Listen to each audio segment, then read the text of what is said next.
தமிழர்களுக்கு வணக்கம். அரசியல் விமர்சகர் திரு முகில் விற்பனாரோட நினைச்சிருக்கோம். வணக்கம் சார். வணக்கம். இப்போ தமிழ் புலிகள் கட்சியினுடைய தலைவர் நாகை திருவள்ளுவன் கொலை பண்ணுறதுக்கான ஒரு அசைன்மெண்ட்டாக ஒரு கொலை மிரட்டல் மாதிரியான வாட்ஸ்அப் உரையாடல்கள் வெளியே ஒரு சர்ச்சையை கிளப்பியிருக்கு.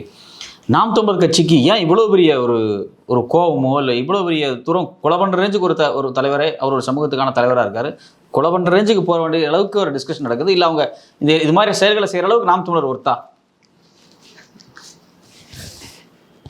எதிரியின் கொடிய குண்டு வீச்சிலே தொட்டில் எரிந்தது, என் பிள்ளை விளையாடும் முற்றத்தில் நின்ற பந்தல் சரிந்தது, உறங்கக்கூடாது என் மகன் என்றொரு உண்மை புரிந்தது, விடுதலை புலிகள் போராடும் வேளையில் மகனே நீ தூங்காதே, வீரமில்லா பிள்ளை இவனென்ற கெட்ட பேரை வாங்காதே, நான் என்ன செய்தேன் தாய்மண்ணுக்கென்று நீ நாளை இயங்காதே என்ற கவிஞர் காசியானந்தன் வரிகளை நினைவுபடுத்துகிறேன்.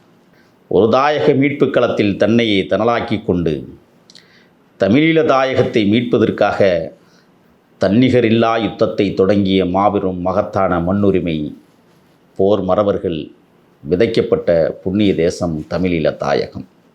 எம் தலைவன் உருவாக்கிய பேர் இயக்கம். அந்த இயக்கத்தின் கொள்கைகளையும் சித்தாந்தங்களையும் உள்வாங்கி கொண்டு 1993களில் நான் களங்கண்டவன். சிறு வயதிலேயே இவர்களெல்லாம் கொடி தூக்குற போது ஆயுதம் தூக்கிய அர்ப்பணிப்பு செய்வதற்காக களம் போனவன். அதை தற்பெருமையோடு நான் பேசுவேன். 2009ஆம் ஆண்டு ஈழ இறுதி யுத்தம் நடிகைகளிடம் கும்மலாட்டம் போட்டவர்களெல்லாம் நாடாள துடிக்கிறது தான் வியப்பாக இருக்கிறது. மருந்தும் மாத்திரையும் கேட்டு தலைவன் எழுதிய கடிதங்களுக்கு பிறகு நாம் தமிழர் கட்சியில் இன்றைக்கு பயணித்து கொண்டிருக்கிற வசனகர்த்தா பாலமுரளிவர்மனுக்கு இந்த விவகாரம் நன்றாக தெரியும். புலிகள் எனது அறையிலே தங்கியிருக்கிறார்கள். எசப்பாக்கத்தில் மருந்து மாத்திரை டன் கணக்கில் தேவைப்படுகிறது என்று கடிதம். அண்ணன் பாலமுரளிவர்மாவிடம் போய் கேட்குற போது, பொறுத்திருங்கள், ராமச்சந்திரா மருத்துவமனையில் எனது குழந்தையால் வேலை செய்கிறார், அவரை வைத்து அங்கே நிறைய மருந்துகளை நாம் வாங்கிவிடலாம் என்று நாம் தமிழர் கட்சியில் இன்றும் பயணித்து கொண்டிருக்கிற பாலமுரளிவர்மா தமிழீழ தாயகத்திற்காக தியாகம் செய்த மாபெரும் ஒரு மனிதர். அவர் சார்ந்திருக்கிற இயக்கம் நாம் தமிழர் கட்சி என்கிற இந்த கட்சியை நாங்களும் வளர்த்தெடுத்த பெருமையாளர்கள். எங்கள் மூத்தவர் அண்ணன் சுவா முத்துக்குமார் இல்லை என்றால் நாம் தமிழர் இயக்கம் என்கிற ஒரு இயக்கமே இருந்திருக்காது. அண்ணன் சுவா முத்துக்குமார் அவர்கள் இல்லை என்றால் சீமான் என்கிற ஒரு நபரே யாருக்கும் தெரியாமல் போயிருப்பார். ஏதோ 2-3 படம் எடுத்தவன் ஒருத்தன் அப்படின்னு வேணால் பேசலாம். பாஞ்சாலங்குச்சின்னு ஒன்று வந்துச்சுப்பா, தம்பின்னு ஒன்று வந்துச்சு, அந்த டயர்லாம் எங்கே கிடக்கிறாங்கன்னு தெரியலைன்னு பேசக்கூடிய அளவிற்கு இருந்த மனிதர்களை தமிழீழ தாயக மண்ணில் போரிட்டு மாண்டு போன மகத்தான போர் மறவர்களுடைய நினைவை தமிழ்நாட்டில் விதைத்து விட்டு ஒரு அரசியல் கட்சியை தொடங்க வேண்டும் என்று கருதிய காரணத்தால் தான் ஐயா சீபா ஆதித்தனார் அவர்கள் தொடங்கி முடித்த இயக்கமாக இருந்த நாம் தமிழர் கட்சியை மீண்டும் உயிர் பெற்று உருவாக்கி வளர்த்தோம். இன்றைக்கு கொலை மிரட்டல்கள் விடுக்கிற அளவிற்கு அந்த கட்சிக்கு சக்தி எங்கிருந்து வந்திருக்கிறது? பல்வேறு குற்றச்சாட்டுகளை என்னால் அடுக்கிவிட முடியும். சீமான் என்பவர் இன்றைக்கு ஏதோ நாம் மாநில தேர்தல் அங்கீகாரம் பெற்றுவிட்ட ஒரு இயக்கமாக நாம் வளர்த்திருக்கிறோம் என்றெல்லாம் கருதி கொண்டுதான் இவ்வாறான வேலைகளில் தொடர்ந்து ஈடுபடுகிறார். குற்றச்சாட்டு வைக்கிறேன். லட்சக்கணக்கான இளைஞர்களுக்கு ரத்தம் சிந்திய இயக்கம் நாம் தமிழர் கட்சி, வியர்வை சிந்திய இயக்கம், கோடிக்கணக்கில் செலவழித்துவிட்டு இன்றைக்கு சில்லறை காசுகளுக்கு கூட அல்லாடுகிற அர்ப்பணிப்பு மிகுந்த பெரும் தொண்டர்கள் வளர்த்த இயக்கம் நாம் தமிழர் கட்சி. இன்றைக்கு குண்டர்களையும் தடியர்களையும் வைத்து கொண்டு ஒரு அரசியல் இயக்கத்தை நடத்துகிற அளவிற்கு சீமானுக்கு எங்கிருந்து தைரியம் வந்தது என்றால், பின்னணியில் இருக்கிற நபர்கள் சாதாரணமானவர்கள் அல்ல, சாதிய மனப்போக்காளிகள் இருக்கிறார்கள். இன்றைக்கு நீங்கள் குறிப்பிட்டதைப் போல தமிழ் புலிகள் கட்சியினுடைய மகத்தான மாபெரும் தலைவர், வளர்ந்து கொண்டிருக்கிற தலைவர், என்னுடைய இளவல், என்னுடைய உற்ற தோழர் நாகை திருவள்ளுவனுக்கு கொலை மிரட்டல் விடுக்கிறார்கள். யார் விடுத்தது? ஒரு வாட்ஸ்அப் சேட்டில் நடக்கக்கூடிய உரையாடல். அதில் சீமான் அவர்கள்ட்ட அண்ணன்ட்ட நான் பேசிட்டு சொல்கிறேன் அப்படிங்கிற மாதிரியான உரையாடல் நடக்குது. இந்த தைரியத்தை யார் கொடுத்தது? முதல்ல இந்த சீமான் நாகேந்திரனுடைய அண்ணன் தான் இப்போ கொலை மிரட்டல் கொடுத்துருக்கிறாரு. தொட்டு பாருங்களா, நான் சவால் விடுறேன், திருவள்ளுவனை தொட்டு கொடு, நீ தொலைச்சிரும், நீங்களாம் என்ன கிள்ளுக்கீரை நினச்சிட்டு இருக்கிறீங்களா தமிழ்நாட்டில்? தேசிய தலைவன் படம் போட்டுக்கிட்டா தியாகிகளா நீங்கள்லாம்? கொள்ளையடிக்கிற கும்பல், ஏமாற்றி பிழைக்கிற கும்பல். விக்னேஷ்னு ஒரு தம்பி காவிரி நதிநீர் பிரச்சனைக்காக இறந்து போனான் தெரியுமா? காலையில் அவங்க அம்மா என்னோட தொடர்பு கொண்டு பேசினாங்க. தம்பி, காவிரி உரிமை மீட்பு நாளாக தம்பியினுடைய இந்த நினைவு நாளை அறிவிக்க வேண்டும், செப்டம்பர் 16 வருகிறது, அதற்குள் ஏதாவது ஏற்பாடு செய்ய வேண்டும் என்று கதறுகிறார்கள். விக்னேஷனுடைய மரணத்தை வைத்தே 16 லட்சம் வாரி சுருட்டி வசூல் செய்த வேட்டையாளர்கள் இந்த சீமான் குரூப். இல்லைன்னு மறுக்க சொல்லுங்கள் பார்ப்போம். விக்னேஷனுடைய தாயார் கண் பார்வை குறைந்து போயிருக்கிறது, கண்ணறுவை சிகிச்சை செய்ய வேண்டும் என்பதை சொல்லியிருக்கிற போது அதை காரணம் காட்டி பல லட்சங்களை வசூல் தின்ன கூட்டம். வெக்கமல்ல உங்களுக்கெல்லாம்? எதுக்கடா அரசியல் கட்சி நடத்திட்டு இருக்கீங்க? திட்டுவதற்கு முழு உரிமையும் எனக்கு உண்டு, வசைபாடுவதற்கு எனக்கு முழு உரிமையும் உண்டு. அந்த இயக்கத்திற்காக 4 ஆண்டு காலம் உழைத்தவன், எங்கள் அண்ணன் முத்துக்குமார் அவர்களுடைய கரம் பிடித்து நடந்தவன். புதுக்கோட்டை வீதிகளில், புதுக்கோட்டை மாவட்டங்களில் நாம் தமிழர் கட்சி தமிழ்நாட்டிலேயே மிகப்பெரிய சக்தியாக உருவெடுத்த உழைப்பாளர்கள் நாங்கள். எங்களுக்கு பேசுறதுக்கு தெம்பு இருக்குது, தைரியம் இருக்குது, உரிமை இருக்குது. சீமான் யார்? தற்காலிக ஒருங்கிணைப்பாளர். யாரால் நியமிக்கப்பட்டார்? அண்ணன் முத்துக்குமார் அவர்களால். 3 ஆண்டுகளுக்கு ஒரு முறை தலைமை பண்பை மாற்ற வேண்டும் என்பதுதான் நாம் தமிழர் கட்சியினுடைய சட்ட விதி. இன்னைக்கு நாகை திருவள்ளுவனை கொலை மிரட்டல் விடுக்கிற அளவிற்கு நீங்கள் வருகிறீர்கள் என்றால் பின்னால் இருந்து இயங்கக்கூடிய சக்தி யார் என்பதையும் நாங்கள் புரிந்து வைத்திருக்கிறோம். சாதிய கொலையாளிகளை தன் பக்கம் வைத்துக்கொண்டு ஆட்டம் போடு கொண்டு இருக்கிறீர்கள், ஆணவத்தோடு ஆடிக்கொண்டிருக்கிறீர்கள். தெரியாமல் இருக்குதாடா எங்களுக்கெல்லாம்? என்ன நினச்சிக்கிட்டு இருக்கீங்க நீங்கள்லாம் தமிழ்நாட்டில்? உண்மையான தேசிய தலைவருடைய பிள்ளைகள் நாங்கள். தமிழீழ தேசிய தலைவர் ஈழ விடுதலையும் போதும் கூட அனைத்து தேசிய இனங்கள் யாரெல்லாம் நமக்கு உற்றாராக இருக்காங்களோ எல்லாத்தையும் ஒன்றிணைச்சு, சிங்களத்தில் கூட சில பத்திரிகையாளர்கள் புலிகளுக்கு ஆதரவாக இருந்தவங்க எல்லாத்தையும் ஒன்றிணைச்சு தான் அவர் ஒரு போராட்டத்தை நடத்தினார். ஒரு முன்மாதிரியான போராட்டத்தை நமக்கு கட்டி காமிச்சிருக்காரு. இங்கே இருக்கக்கூடிய எளிமையாக எல்லா வகையிலும் சுரண்டப்படக்கூடிய ஒரு மக்கள், அந்த மக்களை நீங்கள் எதிரியாக ஃபிக்ஸ் பண்ணுறது அப்படிங்கிறது தேசிய இன போராட்டத்துக்கு இல்லை தேசிய இன விடுதலை குறித்து பேசுறதுக்கு ஒரு தகுதி இருக்குமா? அது இல்லை. நான் என்ன, இவங்களுக்கும் தமிழ் தேசியத்துக்கு ஏதாவது சம்பந்தம் இருக்கா? ஏதாவது தொடர்பு இருக்கிறதா? இல்லை தேசிய தலைவருக்கும் இவங்களுக்கும் ஏதாவது தொடர்பு இருக்கிறதா? இல்லை நீங்கள் எந்த அர்த்தத்தில் இந்த கேள்வியை கேட்குறீங்கன்னு எனக்கு புரியலை. இல்லை, இவங்க தான் நாங்கள் தான் வந்து நாம் தமிழர், நாங்கள் தான் வந்து தமிழீழ தேசிய தலைவருக்கு பிறகு நான் தான் அப்படிங்கிற மாதிரி அவர் பேசிகிட்டு இருக்காரு. இது இங்கே ஒரு மக்கள் கூட்டம் நம்புதே அப்படிங்கிற வருத்தத்தில் வேதனையில் தான் அந்த கேள்வி வருது. கோபத்தை உண்டாக்காதீங்க, அவரை கொட்டி தீர்க்க வேண்டியது இருக்கும். இல்லை, அவர் நான் தான் தமிழ்நாட்டுடைய பிரபாகரன் சொல்லி தர்றாரு. அவர் நம்ம எப்படி அதை கொத்தாய் செத்த போது எங்கடா போனீங்க? குற்றுயிரும் குலையுருமாக ரத்தம் சிந்தி ஓடி வந்த போராளிகளுக்கு ஒருவருக்காவது நீங்கள் மருத்துவ உதவி செய்தது உண்டா? எங்கேயாவது மருத்துவரை போய் சந்திச்சிருக்கிறீங்களா? இந்த காணொலி வாயிலாக நான் உங்களுக்கு சொல்கிறேன், கடைசி யுத்தத்தில் காலை இழந்து கையிழந்து வந்தவர்கள் புதுக்கோட்டை பகுதிக்கு வருகிற போது எனது தகப்பனாருடைய நெருங்கிய நண்பரும் எனது ஊரைச் சேர்ந்தவருமான கருப்பையா மருத்துவரிடம் போய் அந்த போராளிகளுக்கு சிகிச்சை அளித்து காப்பாற்றிய பெருமை எனக்கு உண்டு. நான் பெருமைப்பட பேசுவேன். இவங்களுக்கு என்ன யோக்கியதை இருக்குங்கிறேன். இல்லை, புலிகள் தலைமையை அவர் வந்து கொச்சைப்படுத்தி பேசுகிற அளவுக்கு உரையாடல்கள் வெளியே வந்துச்சு. அந்த அளவுக்கு இவருக்கு தைரியம் அதுக்கோ? இல்லை, நான் என்ன கேட்குறேன்னா, பொட்டு அம்மான இழிவுபடுத்தினேன், தேசிய தலைவரை இழிவுபடுத்தினேன், இதெல்லாம் எதை குறிக்குதுன்னு நினச்சா கேட்க ஆன்லைன் நினச்சிட்டு இருக்கிறீங்களா நீங்கள்லாம்? இங்கே பாரு, ஆயுதத்தை மௌனிச்சிருக்கிறோம். சும்மா அந்த உருட்டல் மிரட்டல்லாம் எங்கள்கிட்ட வேலைக்கு ஆகாது. நாங்கள் தேசிய தலைவருடைய கொள்கைகளை அறிவாயுதம் ஏந்தி போராடுகிற தம்பிகளாக களத்தில் நின்று கொண்டு இருக்கிறோம்.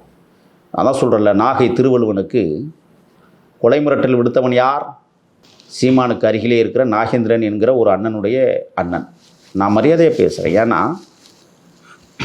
நான் சிறைச்சாலை வாழ்க்கையை முடித்துவிட்டு சென்னை நகருக்குள் வருகிற போது பம்மலில் ஆட்டுத்தோலுக்கும் மாட்டுத்தோலுக்கும் உப்பு போடுற வேலை பார்த்துக்கிட்டு இருந்தபோது உதவி கேட்டு அண்ணன் சீமானிடத்திலே நான் போனேன்.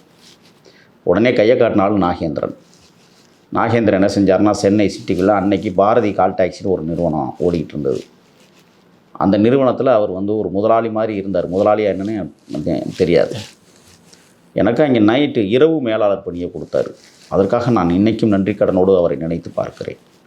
ஆனால் அண்ணன் நாகேந்திரன் இது போன்ற செயல்களை செய்வாரா என்றால் ஏற்புடையதாக இல்லை. அவருடைய அண்ணன் செய்ததாக இன்றைக்கு பதிவுகள் வந்து கொண்டிருக்கிறது. மரியாதைக்குரிய அண்ணன் நாகேந்திரன் அவர்களுக்கு பணிவோடு சொல்லுகிறேன், அண்ணனுக்கு அறிவுரையை சொல்லுங்கள். இல்லைன்னா நேருக்கு நேராக நாங்களும் அறிவுரை சொல்ல வேண்டியது இருக்கும். அது எப்படிப்பட்ட அறிவுரைங்கிறத நேரில் பார்த்தா தான் புரியும் உங்களுக்கு. அதனால் நிறுத்தி கொள்ளுவது நல்லது. இன்றைக்கு நாகை திருவள்ளுவனுக்கு கொடுத்துட்டா நாகை திருவள்ளுவன் பயந்து ஓடி போய் ஒளிஞ்சிருவார் நீங்கள் நினைக்கிறீங்களா? 1000 பிரபாகரன் தம்பிகள் நாகை திருவள்ளுவனுக்கு பக்கத்தில் நின்று பாதுகாப்பை அளிப்பதற்கு நாங்கள் தயார். என்ன பண்ண போகிறீங்க நீங்கள்லாம்? நீங்கள் யாரை வச்சு ஆடுறீங்கன்னு எங்களுக்கு தெரியும்யா. உங்கள் பின்னால் இயங்கிக்கிட்டு இருக்கிற சக்தி யாருன்னு எங்களுக்கு தெரியும். நீங்கள் எதுக்காக வேஷம் போடுறீங்கிறது எங்களுக்கு தெரியும். இந்த வேஷமெல்லாம் கலைக்கப்படும். அதை முதல்ல தெரிஞ்சுக்கோங்க. நீங்கள் நினச்சிக்கிட்டு இருக்கிற தேசிய தலைவன் இல்லை, விடுதலை புலிகள் இயக்கமே இல்லை, நம்ம என்ன சொன்னாலும் இந்த மக்கள் நம்புவான்னு நினச்சிக்கிட்டு இருக்கிறீங்கல்ல, ஒரு நாள் அந்த சவுக்கடி கொடுக்கப்படும். அதற்கு கொடுக்கப்படும். அதுக்கு தான் நவம்பர் 26 நாங்கள் எதிர்பார்த்து காத்திருக்கிறோம். சும்மா நினச்சிட்டு இருக்கிறீங்களா நீங்கள்?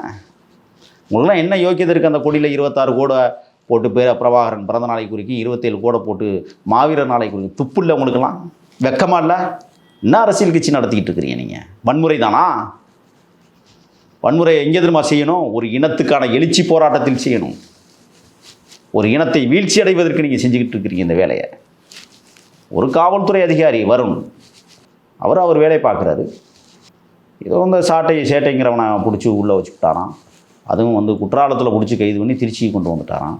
அதில் விடுதலை ஆகிட்டாங்களாம். சட்ட ரீதியாக ஓட்டம் இருக்குது. வந்துட்டீங்க, தப்பிச்சுருக்கீங்கன்னு நினைக்கிறீங்களா? சட்டத்தில் உப்பு தின்னவன் தண்ணி குடிச்சு தாகணும். இல்லை, அவர் மானநஷ்ட வழக்கு தான் போட்டார் ஐபிஎஸ்.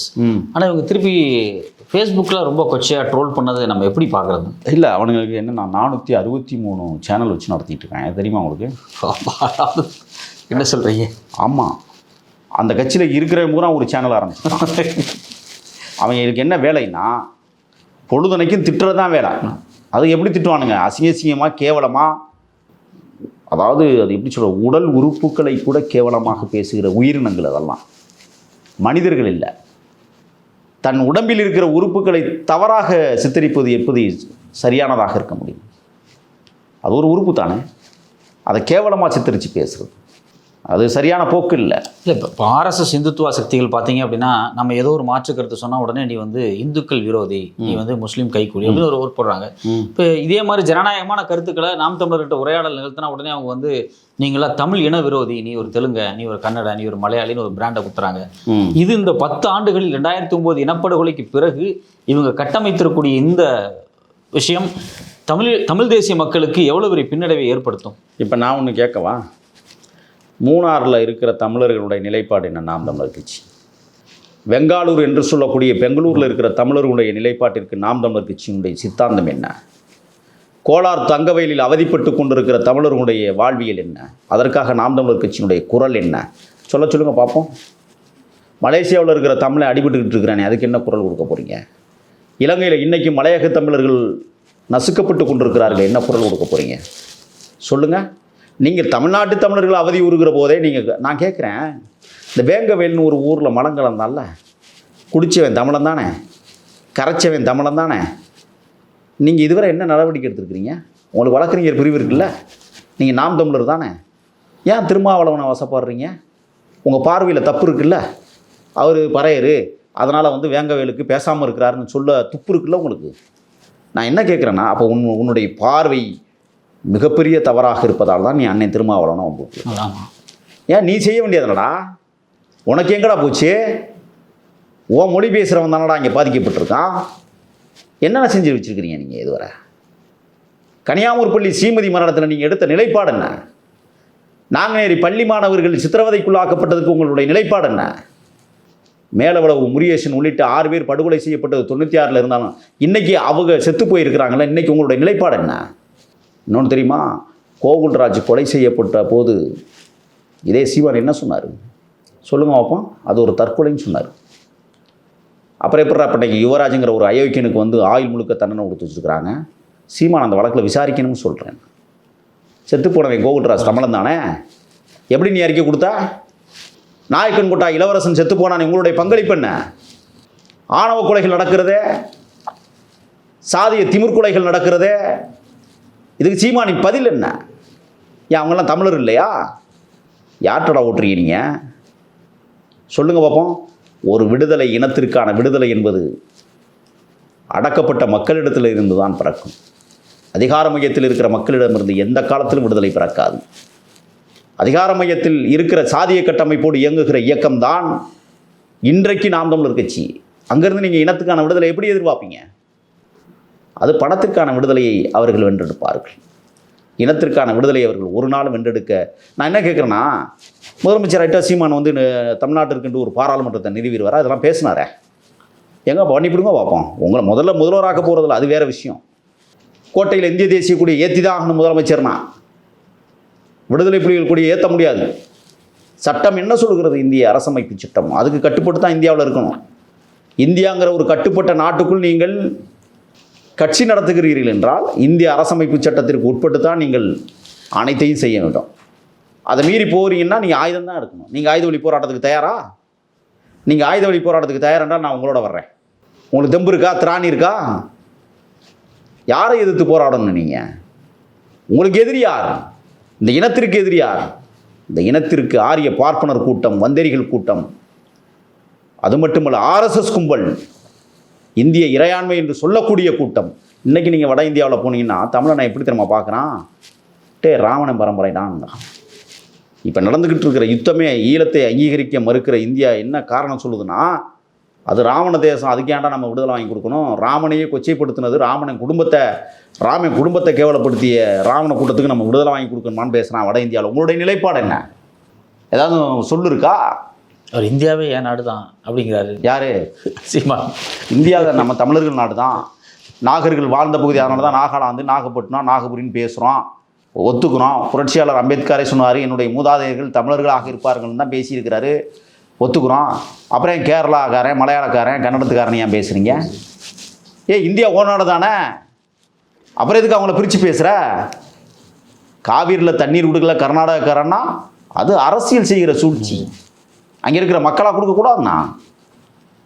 ஏதோ ஒரு சில இயக்கங்கள் வாட்டாள் நாகராஜ் போன்ற தருதலைகள் நடத்துகிற போராட்டத்தில் பயந்துக்கிட்டு அந்த அரசு பயப்படுது. அதில் அரசியல் கலந்துருக்கு. ஏன் நீ வேணா ஒன்று செய்ய, குடகுமலை உன் பூமி தானே, போய் கைப்பற்று. காவிரி தோன்றுகிற குடகுமலை தமிழர்களுடைய புண்ணியத்தை தலம் தானே, சித்தர்கள் வாழ்ந்த தலம் தானே, போய் அங்கே கைப்பற்ற பார்ப்போம். குடகுமலை எனது சொந்த பூமி, என் தமிழர்கள் வாழ்கிற தேசம், கைப்பற்று பார்ப்போம். துப்பு இருக்கா? அரசியல்னா அரசியல் மாதிரி பேசணும். உங்களுடைய ரொம்ப விரிவான கருத்துக்கு பல முக்கியமான வரலாற்று நிகழ்வுகளை நீங்கள் எடுத்து தொகுத்து சொன்னீங்க. ரொம்ப நன்றி. நன்றி.